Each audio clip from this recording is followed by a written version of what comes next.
اس زندگی کے لیے ہمیں فکر کس چیز کی ہونی چاہیے؟ یہ جہاں ہم فیہا خالدون ہے، امام یہی تو فرما رہے ہیں.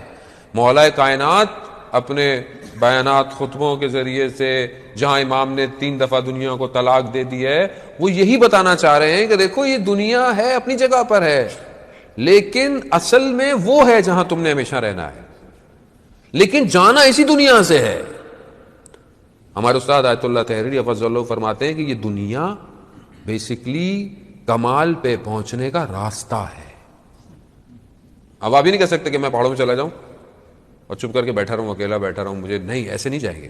کمال پہ جانا ہے تو سوسائٹی میں رہنا پڑے گا، امتحان دینا پڑے گا، درگزر کرنا پڑے گا، اپنا مال انفاق کرنا پڑے گا، دوسرے کا حق ادا کرنا پڑے گا. خوب جب آپ امتحان ہی نہیں دیں گے تو آپ کو رزلٹ کیسے ملے گا؟ آپ بولیں گے نہیں میں ویسے ہی پاس ہو جاؤں، گھر میں بیٹھا ہوں، تو ایسا تو کوئی دنیا کا امتحان پاس نہیں ہوتا. عزیزان محترم، دنیا کو سمجھیں. حضرت عیسیٰ علیہ الصلوۃ والسلام جو نبی خدا تھے، دنیا خوبصورت ایک خاتون بن کر آئی اور ایک لباس جیسے ایک دلہن لباس پہنتی ہے ویسے آئی. تو ان سے پوچھا حضرت عیسیٰ نے، وہ کہتی ہیں کہ جو میرے پیچھے بھاگتا ہے میں اسے بھگاتی رہتی ہوں، ایسے ہی ہے، اور جو مجھ سے دور جاتا ہے میں اس کے پیچھے بھاگتی ہوں. آپ کے اپنے اوپر